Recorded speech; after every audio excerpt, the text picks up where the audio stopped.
From Worldwide Technology, this is the AI Proving Ground podcast. Today, and every day, the ground beneath the AI world seems to shift. New tools, new breakthroughs, new challenges. For most of us, keeping up feels impossible. But for Jordan Wilson, that's the job. Jordan is the host of the Everyday AI podcast, a daily podcast and newsletter that's become one of the most consistent, practical voices in a space known for noise.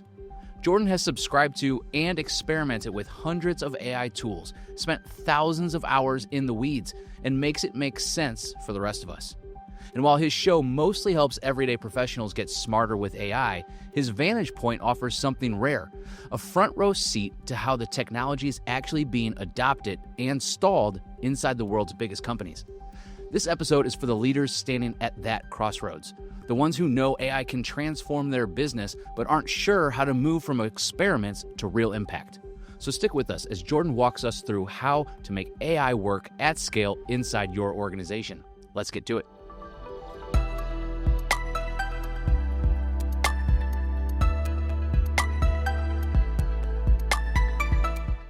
Jordan, how's it going, man? I am loving having you on the podcast. It's going well. Yeah, it's a treat from having to do my own podcast every day. When I get to come on another one like yours, I'm excited. Anytime I can double down and talk AI twice in a day, I'm ready to go. Well, I'm sure it's not only twice. I'm sure this is about the 100th or 150th time you've mentioned it just today. As I understand it, and as you've told me before, you subscribe to hundreds, if not thousands, of AI tools over the last several years. Just to kind of establish where you're coming from an AI perspective, walk us through briefly, kind of your AI journey, where it started, how you started subscribing to all these tools, and a little bit some of the expertise that you've picked up along the way. Yeah. So funny story for everyone else listening. I'll just jump straight into it. So I've actually known Brian here for a very long time, but we were journalists in college. So eventually I started my own company, and one thing that we did a lot of content writing, SEO, marketing, advertising, and about 2 years before ChatGPT was released, they actually released their earlier technology, GPT-3. And there was a couple, software companies out there that started using it right away. So my company and our team, we started using those back in 2020. And there was a certain point, starting to work with these, kind of precursors to today's large language models that we all, know and many of us love.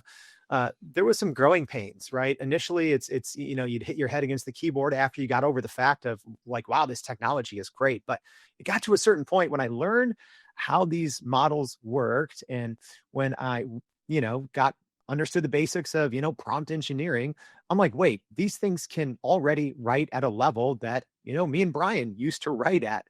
So it was really that. And that was kind of an eye-opening point for me, and really what ultimately gave birth to, my company after that, Everyday AI. So, from there, it spiraled, right? Some of the ChatGPT, AI writing tools, I think I had at least 50 to 60 literally subscriptions to different ones that were just precursors to ChatGPT. We didn't use them all, right? But I at least went in there and tested them. And I think, it was a lot of that early, sandboxing those tools that when ChatGPT did come out, I think that was one of the reasons that myself and my team, we were able to really excel in what we were able to get out of the systems, because we had put in, at that point, hundreds of hours into better understanding the technology, or at least what it was up until that point. Yeah, no, absolutely. You certainly, the expertise that you've built over the last handful of years, if not even a little bit more than that, has given you a pretty much a front row seat to the development and, kind of usage of AI. Give us a little bit of a level set where you think the industry stands right now from an enterprise perspective. Your show, Everyday AI, does talk a lot about enterprise AI adoption, but you also focus on the common everyday AI user.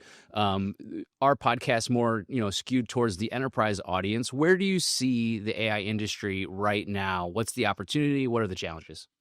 Sure. It's changed. It's changed a lot. If you would have asked me this 3 or 6 months ago, I think I would have had a completely different answer. But I think where we're at now is most enterprise companies, Whereas early 2022, 2023, a lot of companies were spending 6, 7 figures, building their own versions, right? And, investing heavily in building RAG pipelines and, all of that good technical stuff that a lot of it's, over my head. And I think where we are today, right, is as we look at some of the big players in OpenAI, Google, Anthropic, and Microsoft, they're starting to make enterprise data instantly accessible in the same way that, if you're using Microsoft 365 Copilot, that it's always kind of been. I know there's some uphill battles when it comes to learning curve and adoption with Microsoft Copilot, right? But where I see enterprise adoption now in AI, I think it's a lot of enterprises realizing, wait, something like ChatGPT, this can be an enterprise tool, right? Something like, the front end of Google Gemini. Yes, the back end developers love it, but teams. I'm seeing more and more teams, start bringing in hundreds or thousands of employees into these front end AI chatbots that we all, maybe 2 years ago thought that they were just kind of these fun toys that helped us better respond to emails.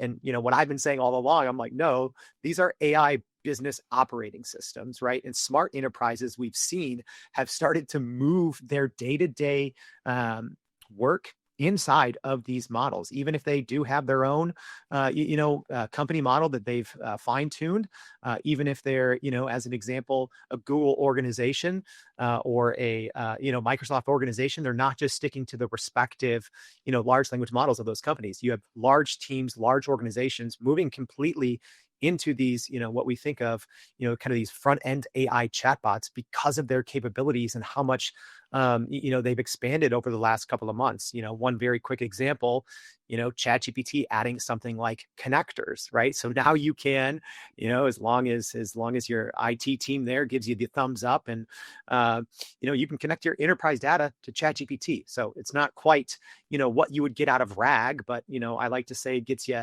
80% of the way there in 2% of the time with 1% of the cost. So where it comes to enterprise adoption, I think people are taking these quote unquote AI chatbots very seriously as being a part of their future of work in the day-to-day operations. Yeah, I like how you put that, business operating systems and how AI can serve that. I think a lot of times, you might be talking to somebody and, hey, what's the value of AI? And it's recapping my meeting, or it's doing something, automated with my calendar, or it's helping me generate content. Do you get the sense that that's just scratching the surface? And if so, because I think that's probably the case, what are some of the optimal use cases or obvious use cases that an enterprise can do using AI with that kind of, business operations systems mindset? Yeah. It's changing quickly, right? Like everything else is. I mean, you're seeing some enterprise companies acquire AI browsers, right? And bringing like an agentic browser to the entire organization, right? So we can go down that rabbit hole if you want. But I mean, what I'm really seeing right now is the focus on taking what a large language model is capable of, especially since they've gone to reasoning by default, right? So gone are the old, not gone, but essentially gone are the old quote unquote transformer only large language models. And now for the most part, the models that we all use are agentic by default, right? They can reason, they can think ahead, they can plan in a very similar way that a human can.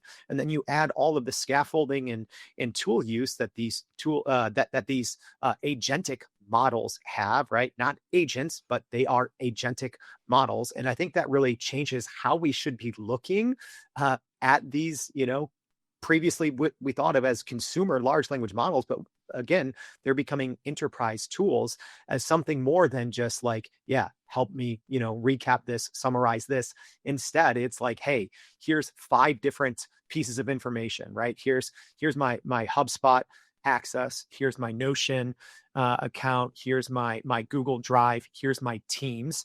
And then, in theory, in one prompt, or on the agent side as well, being able to connect and carry context and the scaffolding over from those different pieces of data. I mean, that's what humans do, right? So I think the conversation is slowly starting to shift, and I think it'll probably take another 2 or 3 quarters until the majority of people actually realize what today's large language models are capable of, because it is, for the most part, capable of what your average entry level employee is able to do. It's being able to access, understand, synthesize information from your business data, personalize it, and to create new business value by connecting all of those pieces. I mean, when you think about it, and obviously throw in research on the internet, that's what a lot of knowledge workers do, right? We look at company data, we think about it, we plan, we take different pieces from all over the place, we put it into something that is hopefully presentable and a certain deliverable, and then we create new business value with whatever it is that we kind of piecemeal together. So that's what models today can do on their own.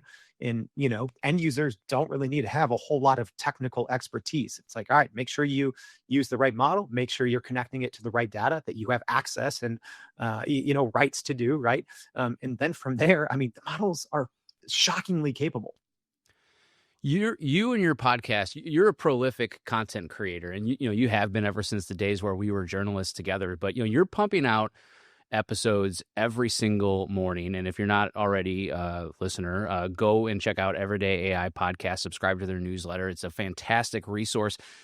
And a lot of times you're making these complex AI issues and features, and you're making them digestible for the everyday AI user. And I know that's something that has been important to you over your time with the podcast, is making sure that early in career novice AI users, they're able to pick up these topics and be able to put them to good use, so that, as you say, they can become the expert within their company or department. I'm wondering, think about some of the lessons you've learned from how you're enabling people. What of those lessons applies to enterprise AI adoption that a big company could take away from how an individual or a group of individuals uptakes AI? Where do I start? I'll start with one word, and then we can unpack it. I think unlearning. I think unlearning is key. It's been, over 2024 and 2025, one of the buzzwords we throw around is upskilling or reskilling in the age of, AI native organizations. And I think that's all wrong. So I'd say the best thing, and one of my most important takeaways from literally talking with thousands of people, most of them working at larger enterprises, is there's, I think, a lot of telltale signs between what might make a person or a team or an organization successful, specifically when it just comes to leveraging large language models, right? Which is what I think, as an example, I think 90% of the Fortune 500 uses ChatGPT, right? So it's a big chunk.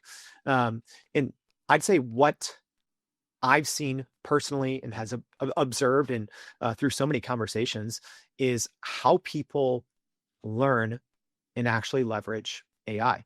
And I'd say it falls into multiple categories, but I'll talk about the two different ends of the spectrum.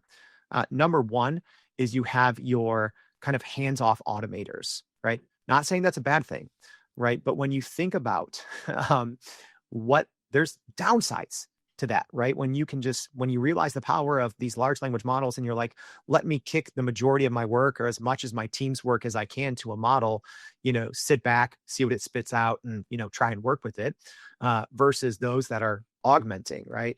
I think the people in the organizations that are getting the most out of it aren't just blindly kicking their most important tasks and deliverables to a large language model, right? I think you really have to want to learn and to be better, right? Let's take writing. That's an easy example, right? Because that's, Brian, kind of like how you and I originally met each other. If you and I were using an AI tool just to write for us blindly, eventually our writing skills go down because we're offloading it and kicking it all to, a large language model. But if we go through it in an iterative process, like an editor, right? Someone with a a red pen marking your story up, right? If you go through it like that as a brainstorming partner, as someone that is intentionally trying to poke holes, not only will the end deliverable be better, right? And obviously working with it in a very collaborative fashion, not copy paste, prompting, that's not going to help anyone. But if you're working with it iteratively in a collaborative fashion, ultimately, not only will the deliverable be better, but me, the human, my skill set in writing will actually get better. So that's kind of a very long way to see, two very different ends of the spectrum on companies that are maybe just, taking advantage in all the wrong ways. And then companies that are not just, saving time, finding a positive ROI on Gen AI, but their people, right? The people are getting smarter, more capable because they're augmenting instead of just offloading. Yeah, I think back to one of the things that you said to me a while ago, because sometimes I'll listen to your show and I'll hear about all the awesome things that AI can do. And naturally, I think probably for a lot of people, it's scary sometimes because it's creating so much change. It's scary to think about what that will do. But, one of the things that I've spoken to you about that has kind of reassured me is that as a writer or as just kind of a general curious person, that type of personality and that type of persona is perhaps one of the best situated to take advantage of AI. And I'm going to parlay that into a question about for organizations out there today that are trying to figure out which of their employees are most primed to pick up AI and adopt it and utilize it to its full extent or to whatever they're capable of. What types of skills, soft skills or otherwise, should those organizations be using, recognizing that it does take some Q&A against the large language model to make sure that it's right? Yeah, I think you hit it on the head when you said soft skills, right?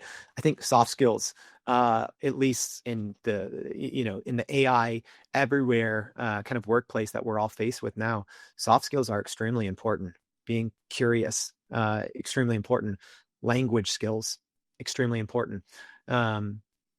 Persistence, extremely important, right? So yeah, a lot of people, and I have people ask me all the time and for years, right? Like, oh, my kid's going to school. What should I, should they do computer science? Should they do English, right? There's no blanket answer because it depends.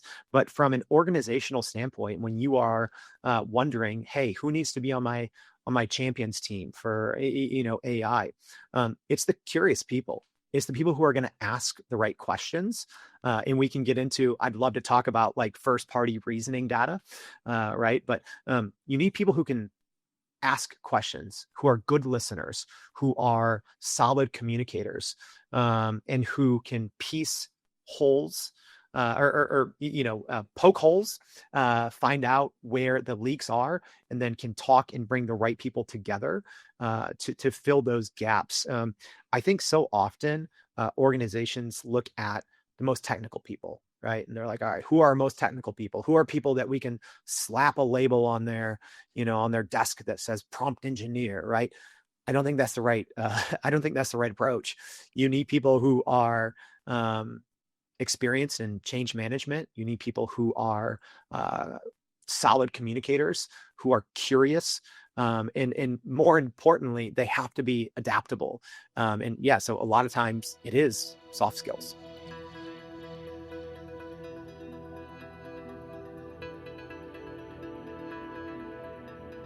Yeah, well, based on that, Jordan, all the conversations that you've had with enterprise leaders, do you get the sense that they are looking for or prioritizing people with those skills, or is that still a gap where they're thinking they need to go to the technical person, or they need to have a real sophisticated prompt engineering team? If I'm being honest, most companies haven't figured it out yet. Companies that, hire us to help on their front end strategy and consulting, they're not sure. And I think one of the reasons is the pace of innovation is like nothing we've seen. So they could have identified someone, a year ago, because I think a year ago, you might have needed someone that was a little bit more technical, right? Because a year ago, you probably did need some sort of prompt engineering. So, maybe it was someone that had some soft skills, but some, not like coding engineering skills, but someone that, understood the technical side as well. Where I think even this concept, right? And to just make it simple. Prompt engineering, I think it's this term that I both hate and absolutely love.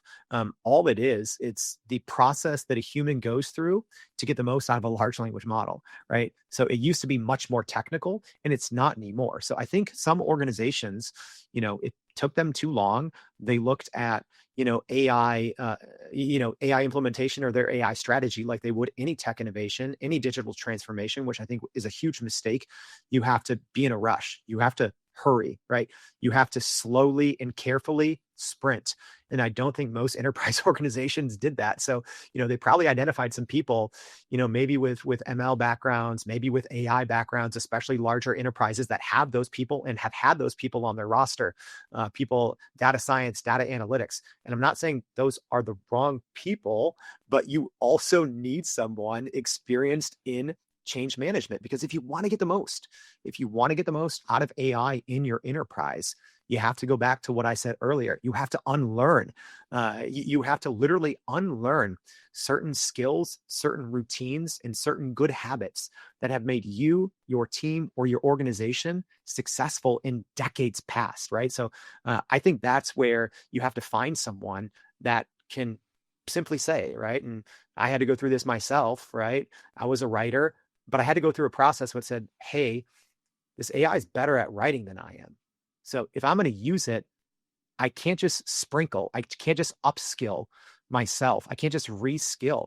I have to unlearn the writing process, right? Because when I can work with AI, I'm capable of 10x, 20x, right? But that's only when you unlearn it. If I'm just sprinkling AI on top, my writing skills are going to go down. So apply that to anyone with any skill set that they would be applying for, toward a large language model. My data analysis skills would go down.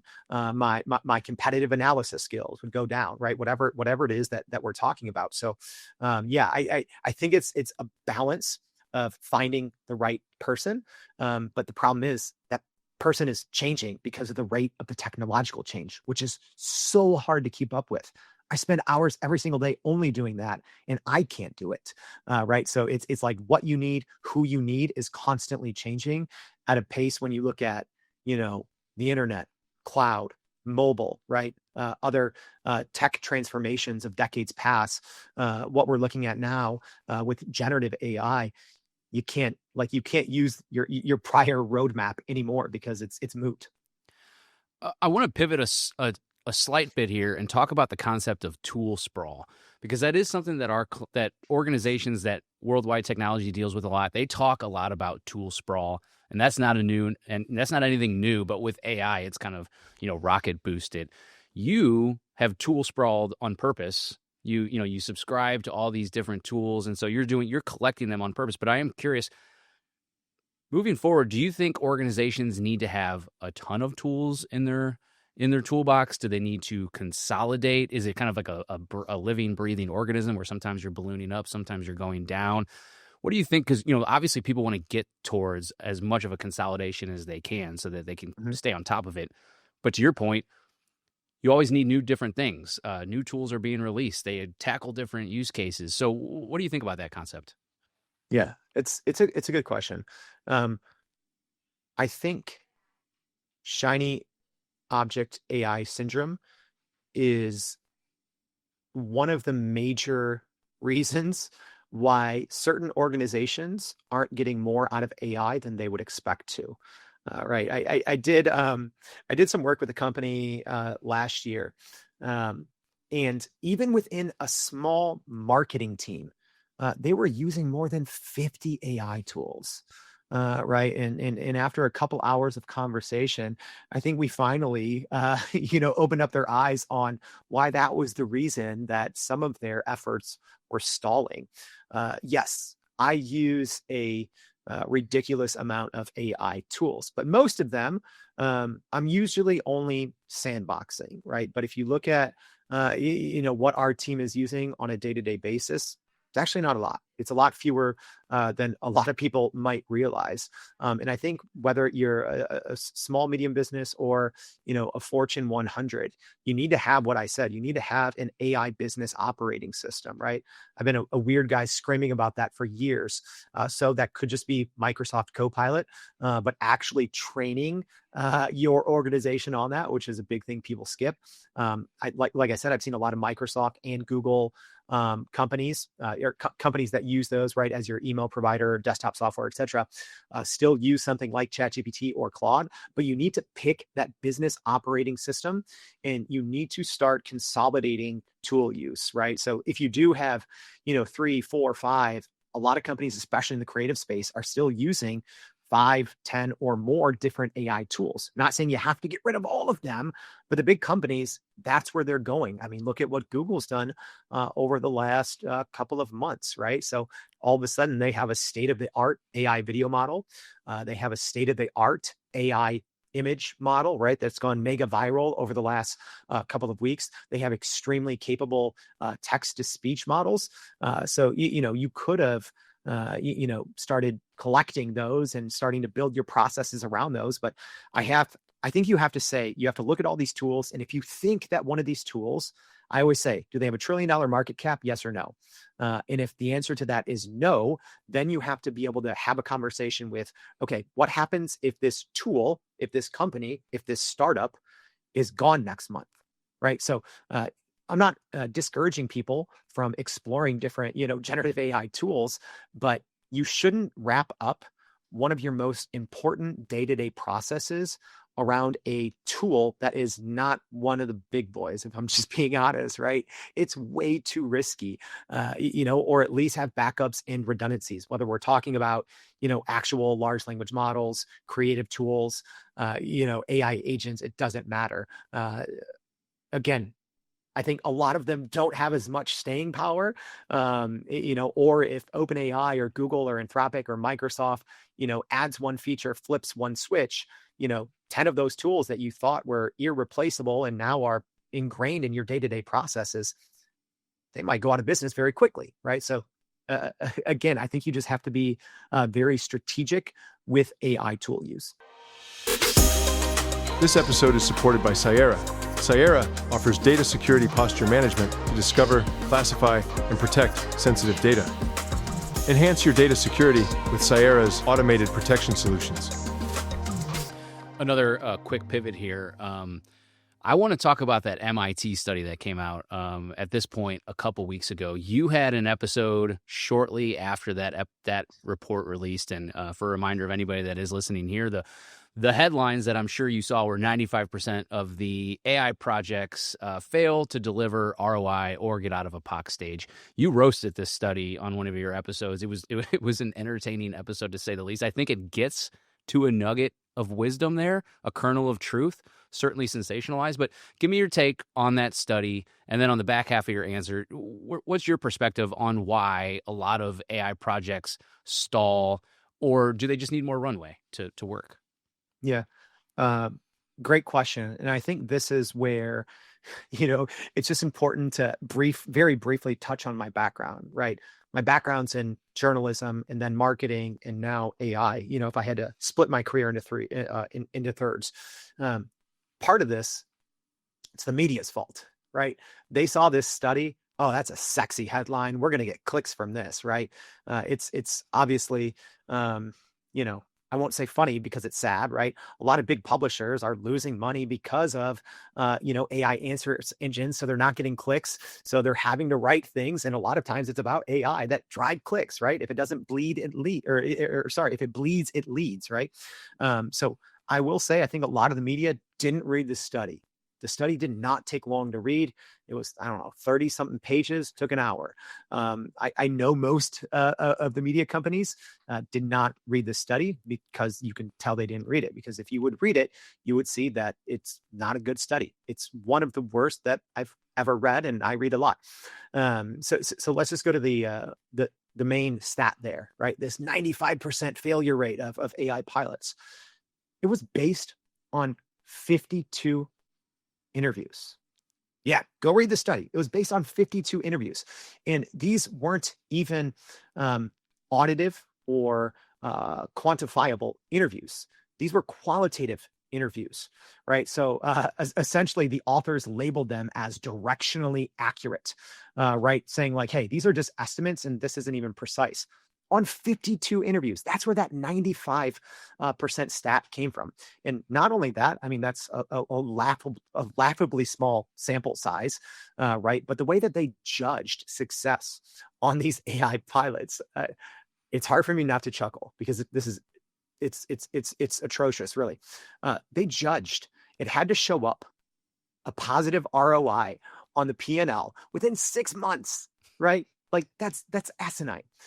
This is one of those studies, and I think unfortunately, companies are intentionally doing this because they know that they can get good play and good press, and they can get eyes on their product. And ultimately, this was a product, right? MIT was promoting.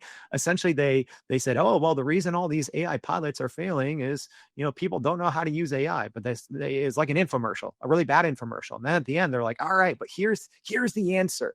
Right? It was actually funny. They said the answer is, you need to start using these other protocols.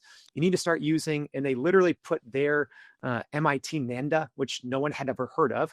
They were trying to place it, on the same pedestal as Anthropic's MCP protocol and Google's A2A agent protocol, right? So they said, well, the answer are tools like this, right? But their MIT Nanda, like if you want to use that commercially, it costs $250,000 minimum, reportedly, right? Not only this, I'm going to stop after this because I don't want to turn this into a 30-minute riff, right? But you couldn't even get the study, right? It was a fully gated report, which in the AI community is a big no-no and a huge red flag. You don't gate a report behind a Google form and then they just selectively sent that out, right? I didn't get it. So many other people I know in the AI education space didn't get it, and a very few people got it, and then they published the study. So that has to tell you something when they don't make a study publicly available, and also the timing. I mean, the timing of it.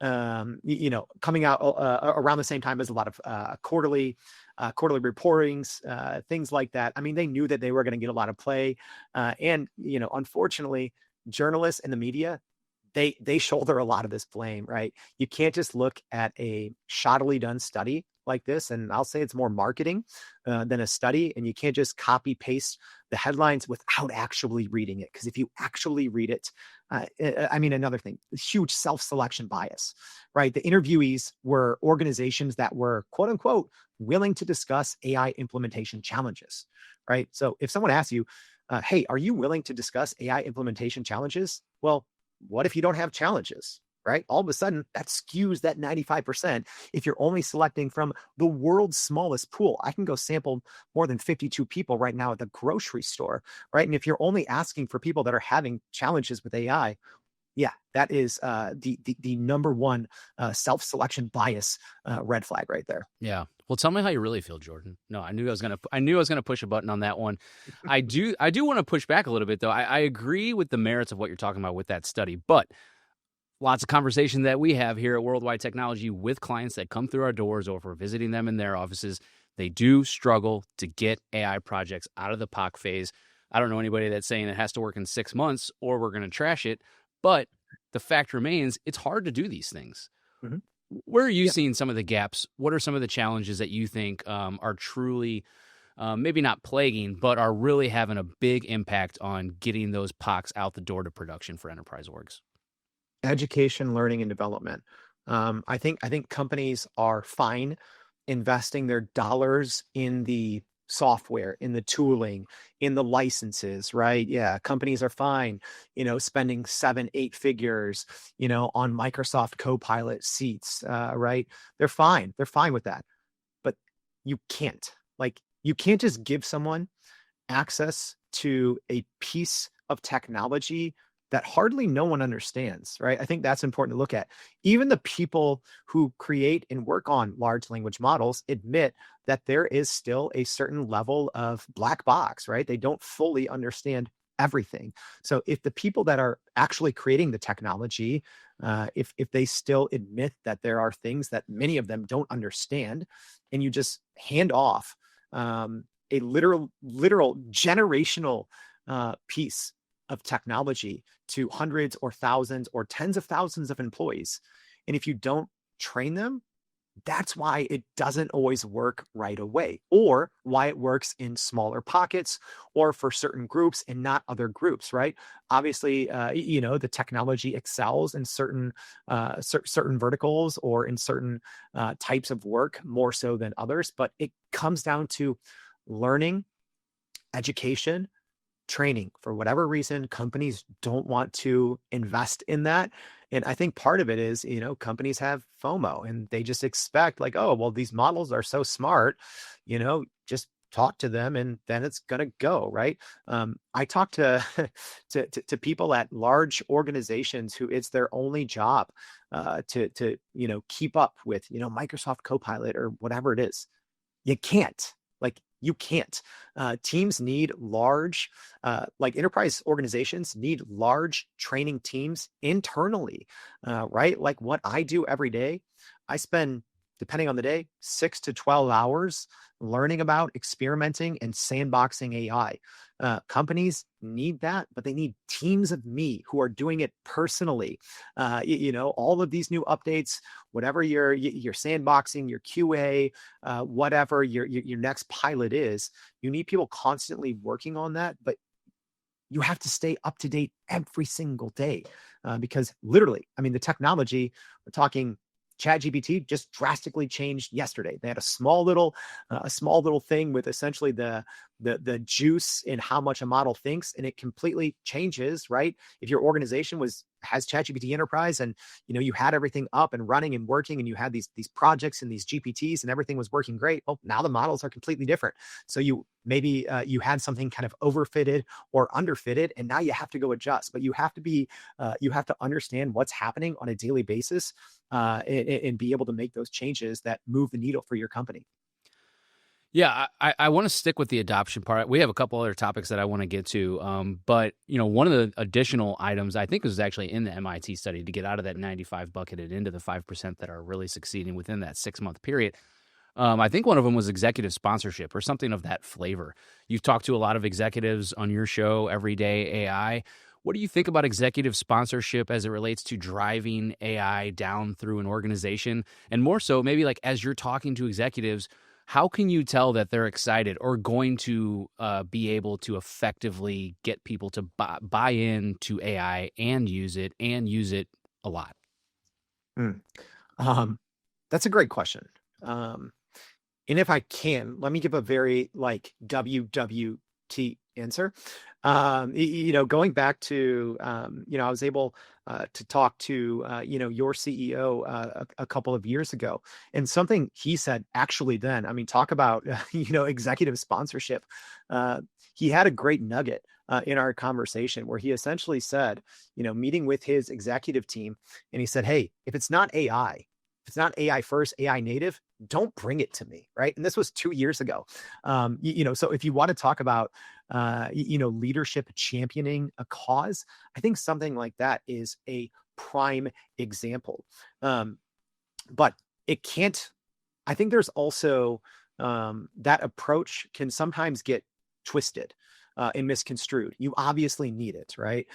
Nothing in an organization, especially an enterprise organization, can go and move forward and pick up steam and succeed and show a positive ROI unless you have your top leadership, getting behind the cause. You can't go against them, right? But I think sometimes that turns into a crutch.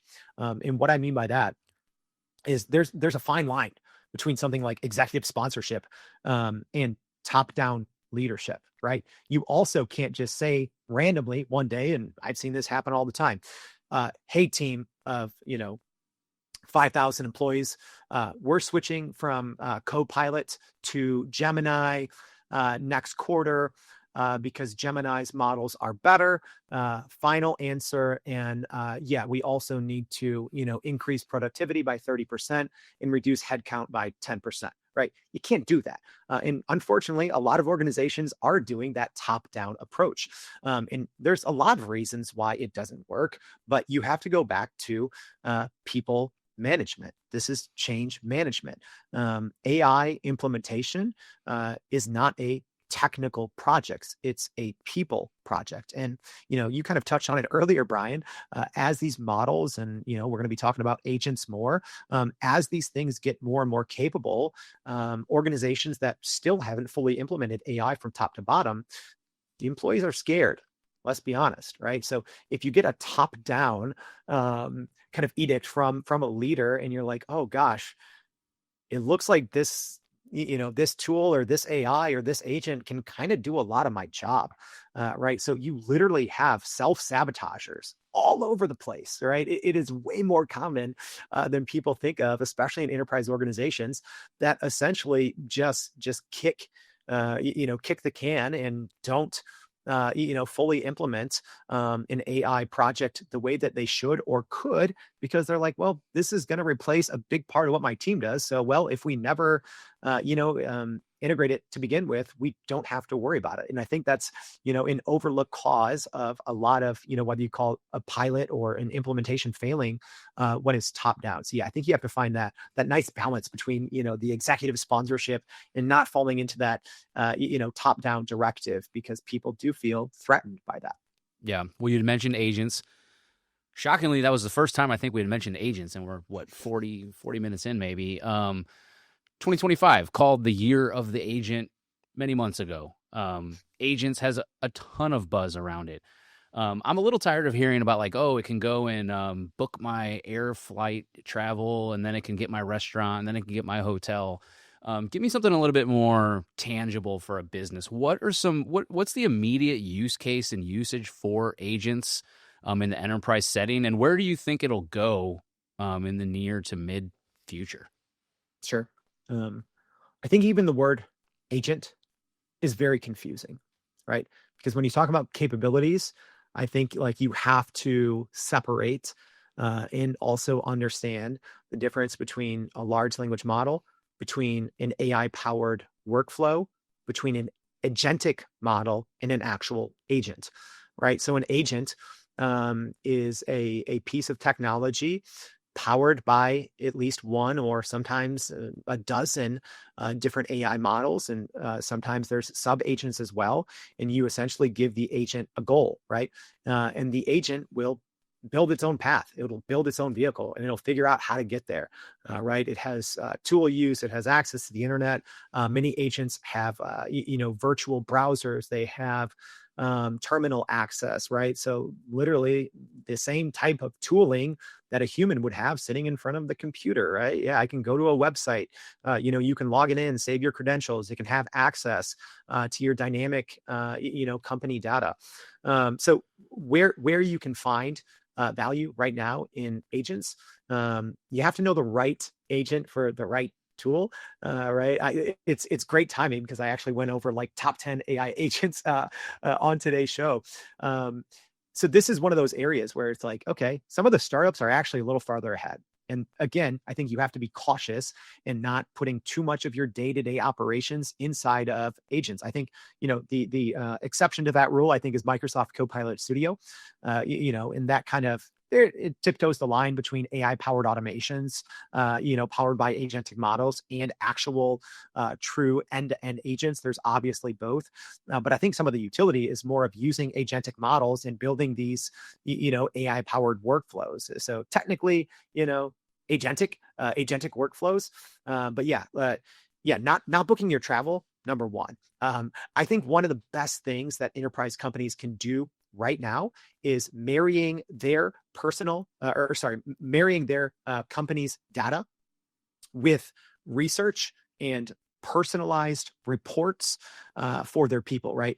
Because regardless of what your role is, I think that's something that we all do. And it's something that an agent does way better, way faster than humans. I have scheduled agents that every day they look at my company's data. They look at what's, this is very relevant for me, obviously, because I'm following daily news, right? So they take my company's data, they go out, they research all of the day's news, They filter it through my company's data, they personalize it and give it to me in a report form. So that's something that, before all of this, I would usually have to spend 3 or 4 hours on. And now it's scheduled and it just shows up and I just read it. Right. So I think that's a very safe way to do it, especially when a lot of that, public company data can be public data as well. So you don't even, sometimes, especially if you're looking at an AI startup, you're like, I don't know if our organization should be using, this AI agent startup that we haven't heard of and connecting our data. Well, okay,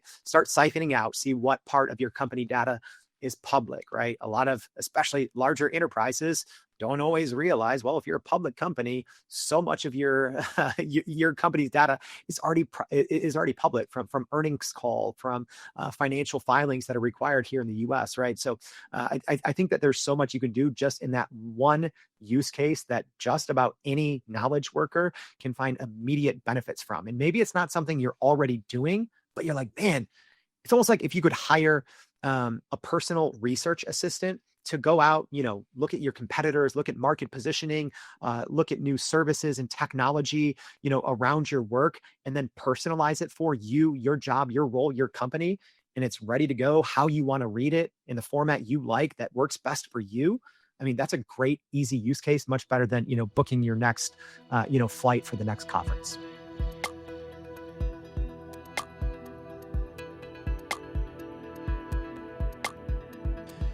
I want to go back to training. I know you don't like the word upskilling or things of that nature, but let's just say, for a majority of listeners that are perhaps out there right now, they've experimented or they're using AI on a relative regular basis, but they're not using a lot of tools. Let's say they just use ChatGPT or they're just using Copilot. Maybe they've experienced a little bit of a stall in terms of like how it can provide breakthroughs in their day-to-day. What can they do to break through that stall phase? Is it just continued tinkering? Is it trying something new? Maybe a little bit beyond your unlearning answer, but like what can they do to reach the next level? Because inevitably there will be. It's a great question.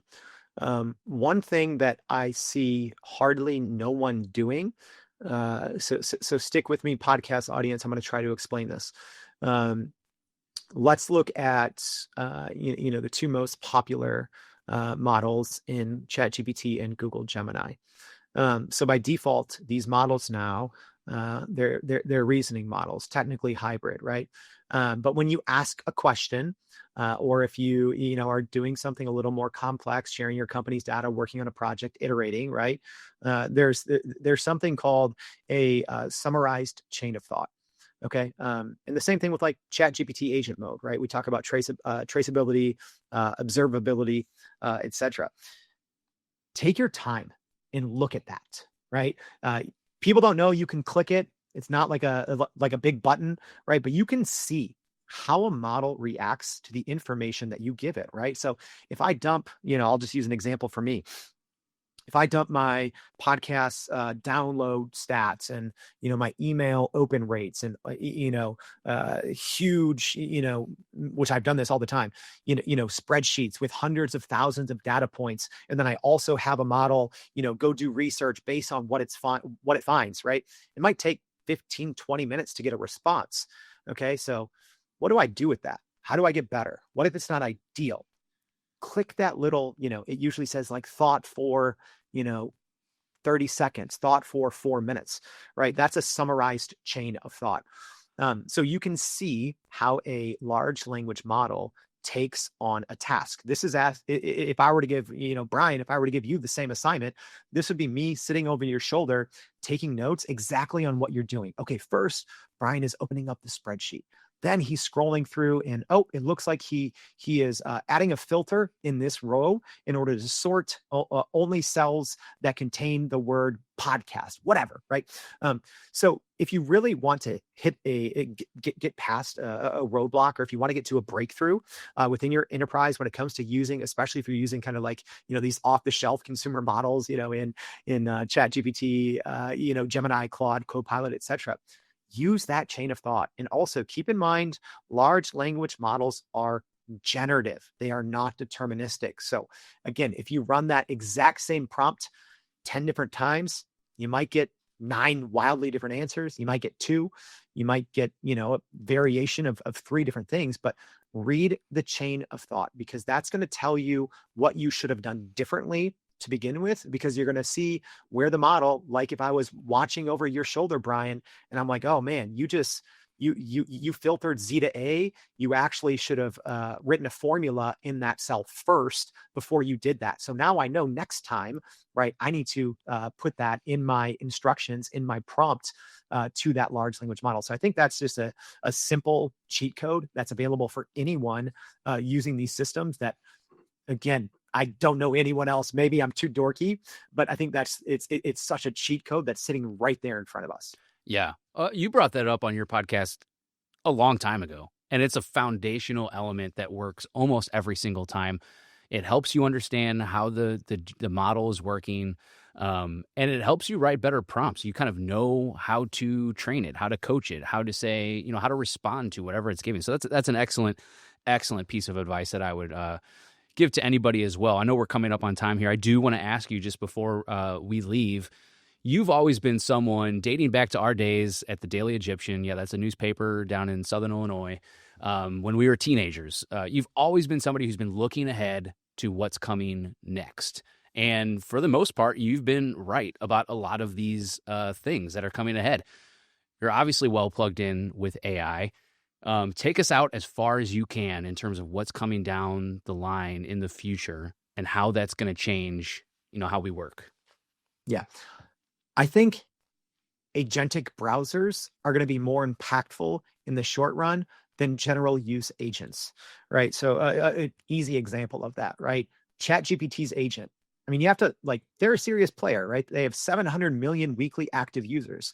They're technically, if they ever go public, they'd be one of the biggest companies in the world. So you can't ignore, their technology. And even though their agent right now isn't the best, they're reportedly going to be releasing an agentic browser soon, right? Perplexity has their version. Comet, Google has been testing, and I've been using it. It's really good. Their Project Mariner. So I'll say, and we kind of talked about, I think it was Atlassian acquired Dia. So a literal enterprise company acquired an agentic browser to use it, right, for their company. So I think agentic browsers are going to have a more short-term impact than agents, but agents aren't going anywhere, right? I said 2 years ago, agents too soon. Last year, I said agents not yet. Even right now, I'm like, agents, they're getting there. But if you want to get a taste of the technology, use an agentic browser. OpenAI should be releasing theirs, reportedly anytime, this fall. That's one thing. The other thing looking forward is one thing that I think business leaders are always grappling with, and sometimes individual employees, is what happens if AI works, right? And I'm telling you, if you invest, right? So if you're out there listening, if you're a decision maker, if you're the leader of a large enterprise organization, if you're not finding positive ROI on Gen AI, I can almost guarantee it's because you're not training and educating your people. Once you do that, you will see great gains, right? All of the studies, right? A very, in-depth and good study from McKinsey Digital said up to, 60 to 70% of day-to-day manual knowledge work tasks can be automated by generative AI. So you might be thinking of okay, well, what do we do next, right? So without getting into the too dorky here, but there's been a lot of talk about our large language models hitting a wall, right? And we talk about scaling. I think one of the issues and what you have to look at is the quality of data, right? Everyone's just been scraping the same internet. We'll save that conversation for another day on what happens ultimately on that. But everyone's based their models on the exact same data. It's the internet. It's everything that's ever been out there. It's YouTube videos, everything else, right? What about your company, right? So much, right? As we make this shift from transformers, I think the AI labs are doing better on pre-training to make sure that just the best information goes into their models, not the entirety of every single thing that's ever existed online ever. But I think what you need to look at in the same way that transformer models had the internet, I think reasoning models, and that's what we're working with now, they need your company's IP, right? So what does that look like? Larger organizations, larger enterprises, they have, if they've had AI and ML teams for decades, you don't need to hear this because you're already in a great place. But for everyone else, you need to think, what is my company's IP? What makes my company special? My department. The other thing you have to talk about, like we're actually facing some huge crises, right? Between recent college graduates not being able to get job and being woefully undertrained on AI because colleges banned it. So now we're going through this crisis of large enterprise organizations can't find skilled enough recent graduates. And, we're coming up on this silver tsunami where a lot of organizations are going to be losing literally centuries of subject matter expertise. So when you start getting gains, productivity gains from generative AI, you're like, okay, well, what do we do now? Do we just cut 20%, right? If you get 20% gains, you cut 20%. No, you need to start working on what I call first company reasoning data. And that is not just on the structured data. That's not what I'm talking about. It's the unstructured. It's the unstructured decision-making from your executives, from, Mary, who's been here 35 years and is retiring next year. What are you going to do? Is a large language model going to be able to do what Mary can, who has 35 years of experience? Probably not. So what should you be doing with all of this saved time? You need to start collecting, curating, cleaning, and putting to use that data that lives inside of your employees' heads, right? All of these, internal processes. That's reasoning, right? So we need to start collecting that, because these reasoning models, in the same way that, transformer models thrived when we gave them structured company data, we also need to give them unstructured decision-making from our people. We need to give that to these new hybrid models that can think, plan, and reason like humans do. So when we say the future, agentic browsers, agents, and you need to start collecting what makes your company special. Love it.